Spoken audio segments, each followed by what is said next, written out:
is home to an indigenous population of roughly 150,000 Palestinians. It covers most of the agricultural lands belonging to Palestinians, as well as most of the above and below groundwater resources. This fragmentation of the West Bank was part of the Oslo peace agreements and was originally supposed to facilitate the gradual transfer of land into the control of the newly created Palestinian Authority. In 2012, and 19 years after Oslo, Area C, which covers 62% of the West Bank, remains under full Israeli control and out of reach of the Palestinian Authority. ما عندنا إشي هاد بيجوا في البرد يروحوا على الحمير ويرجعوا علينا هان مواصلات ما فيش عندنا تكاسي فيش عندنا روضات فيش عندنا مدارس فيش عندنا. The split governance has a highly negative effect on all aspects of Palestinian daily life. It undermines the authority of the Palestinian Authority and leaves sizable gaps in the administration of educational, health, and social services. Ever since the Oslo agreements, Israel doesn't deliver services to Palestinians, even though it is the occupying power's duty according to international law, and at the same time prevents the Palestinian Authority from affecting affairs of Area C and East Jerusalem, which are fully under Israeli control. The political situation we have here is that we have Area C, where Palestinians have no control over the area, and they are pushed away out of these region, which is over 60% of the West Bank, out of the Area C into Area A and B. And we're trying to assist people, or our partner, Palestinian Medical Relief Society, are trying to assist people to stay where they are in Area C and not to be pushed out of their land, their houses, their villages into Area A and B, which are very densely populated enclaves where the Palestinians are pushed into by the Israeli authorities. طبعا هم ودهم يودوك تروح في قلب البلد. هذا ظل يكون خالي. هذا ينا المنطقة.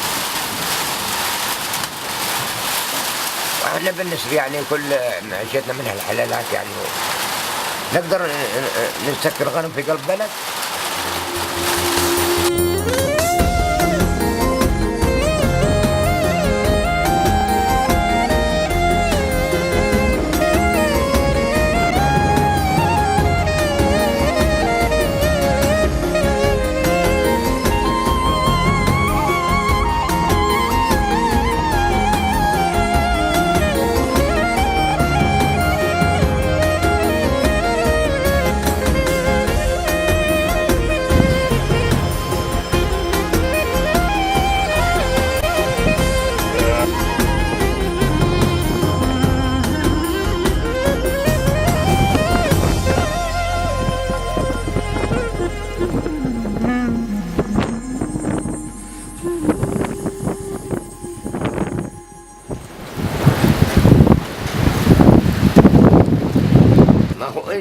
أنا بالنسبة لي ودهم يقلوني يعني آخر النهار الدولة هذه يقول لك ممنوع تبني فيها طوبة أروا للحكومة يقول لك يعني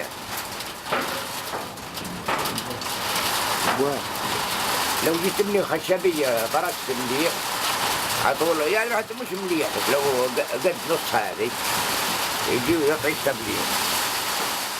Palestinians residing in Area C are on the front line in the fight against the occupation, in which their villages bear the scars of Israel's discriminatory policies. For example, the Israeli authorities use the fact that they control planning and zoning measures to prevent the Palestinian inhabitants of these areas from building or renovating any infrastructure. The inhabitants are thus forced into building illegally, and some see their homes demolished again and again as Israel tries to control and clear Area C of any Palestinian presence. فينا 40 سنة احنا هان زمان النهان والله وهدونا 3 مرات أنا والله يا ابني كل ما بيهدونا والله نبني كل ما بيهدونا نبني واحنا نقول صامدين بدناش نروح عنها والله وزي ما بتشوف عنك احنا ان شاء الله ربنا يصمدنا في أرض يعني نتهجر هاي إلى 3 مرة أو 4 مرات داخل الوطن فالناس ملت التهجير وزي يعني الناس عندها استعداد لو تموت في الأرض مش راح تطلع اجت القوه علينا، طلعت من باب المستعمره واجوا علينا هان. شو الأولاد اللي في المراجيح قطعوهن، الحبال البيوت، بقى البيوت كلنا رددوا كلنا على الأرض. أولادنا في الشمس والله ما لا أكل ولا شرب، كل ما بنحط الخيمة البيضة هيك يركض علينا من هناك ويحطها على هؤلاء. وبنسرد في العرضات وظلينا لمن بكرة لا ثاني من يوم، وإحنا والله على هيك حاطين الأولاد ونايمين هيك في الجلد. Area C also suffers the effects of close proximity to Israeli settlements, which are illegal according to international law, which forbids the occupying power from settling its own citizens in occupied territory. With the exclusion of East Jerusalem, there are around 320,000 illegal Israeli settlers living in the West Bank. Many of them bear arms and belong to Jewish fundamentalist groups such as Gush Imonim, Bnei Alim, and Al-Ad. This means Palestinian villages are vulnerable to settlers' attacks and cannot count on the assistance of the Palestinian Authority or any Palestinian governmental body for protection. The Jerusalem Fund reports that 2011 was a record year for attacks by settlers on Palestinians and their property. There were just under 1,000 incidents recorded. Arson attacks, stone throwing, shooting, beatings, and uprooting of trees are just some of the types of attacks on Palestinian villages. الاحتلال الإسرائيلي بدأ بوضع لافتات مكتوب عليها منطقة أطناق نار بعد أن قتل واستشهد 2 من الرعاة في هذه المنطقة من مخالفات الجيش الإسرائيلي. الخطر الحقيقي الذي يكمن في هذه التدريبات عندما يعود الأطفال والسكان إلى مضاربهم سوف يكون هنالك مخلفات للجيش الإسرائيلي قريبة من مضاربهم. الأطفال طبعا يعبثون بهذه المخلفات، ففي الأخير طبعا هذه قضية إنسانية، هذه قضية يجب الوقوف عليها من كل المحافل الدولية والحقوقية ومؤسسات حقوق الإنسان. لأنه في مناورة وطرونا من البيوت. والله مسكت شيء جسم هيك صغير على قدام درب الغنم، حاولت اني ابعد عن درب الغنم بس ما يعني مسكته ودي ابعد عن درب الغنم لان درب الغنم بدها تيجي علي، خفت يعني منه مسكته بحذر بس لكن انفجر يعني، وهذا الضرر اللي تضررت منه قطع اصابعي 4 وما ظل الا صغير فيهم.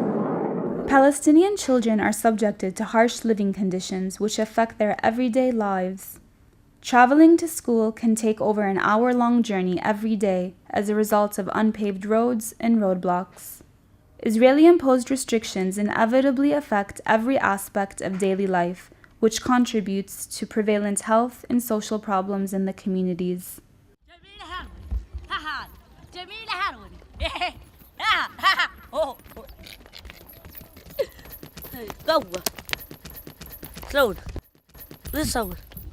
أنا أصحى منها على 5 الصبح وبمشي وبصل هناك بجوز على 7 هيك بس بصحى وبفطر وبروح وبعدين برجع أحط نايل بوكيت قرطاس عرسي وأحمر يبطل يمشي وأنا موت من الصقعة، ما تشوف أنا إيش لابس واسمعني جات ولابس طربوش، حين ما تموت الصقعة وتذبحني الصقعة أبطل أحمر يمشي غير أربط أحمر وأمشي على الرجل واغرس في الطين والمطر عرسي واروح واحط الشنطه مرات الشنطه تبتل، يعني كيف هذا منطق ولا مو منطق؟ فتحوا مطرح الدرب تبع الحمير فتحوا درب هناك وصرنا من هذاك دربنا نمشي الصبح، المية بتسيل والمجاري بريحتها بتخنق الواحد، بقدرش واحد يتنفس الصبح ب300 شوي 300 بنظل مرقي بريحتها بتخنق والله ما نقدرش نتنفس منها، حتى بدنا يبقى علينا امتحان بدنا نحفظ والله بنقدرش نحفظ منها ريحتها بتخنق. PMRS's work in Area C is not only tailored to the needs of the communities it serves, it is also born out of the context in which the various communities live. Due to the Israeli occupation and resulting fragmentation of the West Bank, Palestinians residing in Area C face specific restrictions, problems, and gaps in the access to necessary services. As a national health NGO, the Palestinian Medical Relief Society finds itself dealing every day with the physical and psychological effects that the military occupation has on the Palestinian population. This is the curative services. We see all the patients when we go every day to a certain location. We see all the patients, we provide them with medications, and the other part of the services, the preventive services. We think that this is the very important part of the services. In the background we see one of the marginalized Bedouin communities in Beit Hanina area. This is in E1. What we're doing here is we provide basic medical health care services by sending out mobile clinics in partnership with the Palestinian Medical Relief Society. We operate 4 mobile clinics in 5 districts of the West Bank, namely in District Salfit, Qalqilia, Tulkarem, E1 area and East Jerusalem, in addition to the Jordan Valley. Over the years, PMRS has been able to assess, identify, and tackle those gaps in order to continue to work towards the provision of quality health care that leaves no Palestinian behind. Well, the Palestinian Medical Relief Society tries, our partner here in Palestine, is trying to assist these people by giving them basic health services through mobile clinics, and we managed to assist Palestinian Medical Relief Society by getting monies from the German Foreign Office, and with our own monies and own donations we try then to assist Palestinian Medical Relief Society in aiding these people so that these people will not have to leave Area C and will be able to stay in their homes and will be able to have basic health services in their own communities.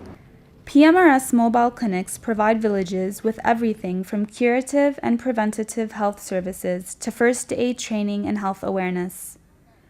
Every day, PMRS's mobile clinics visit isolated villages, ready and equipped to treat the sick, provide blood testing to facilitate the early detection of chronic diseases and anemia, and to raise and foster health awareness amongst the communities. PMRS used to work there for a long time, more than 30 years. We are providing health services for the people there. The health services are provided through mobile clinics and other health services, but the most important is the mobile clinic services, because the people are suffering from different kinds of problems. The main one is the access to primary health services. The medical first aid that we are providing with the establishment of the first aid stations is not enough to protect the communities. There are other protection needs here, which are due to the increased confrontations between Palestinians and settlers, as well as between Palestinians and the Israeli army. Settlers' violence has increased in the past couple of years significantly. So what we do is we're training, together with the Palestinian Medical Relief Society, community members in protection issues, and we also provide this training to staff of the mobile clinics. The first step here is to report incidents, and then further to refer people whose rights have been violated to legal non-governmental organizations to provide legal aid to people whose rights have been violated. Thanks to the kind support of donors, such as the German Foreign Office, PMRS has been able to sustain its mobile clinic services to over 75 communities within Area C, providing essential healthcare services to marginalized and vulnerable Palestinians. In order to be able to guarantee every Palestinian's right to health, it is necessary to lay the groundwork in these areas, which are both directly and indirectly linked to health, through continued projects of support targeting these neglected communities, which will in turn promote and enhance Palestinian steadfastness and resilience.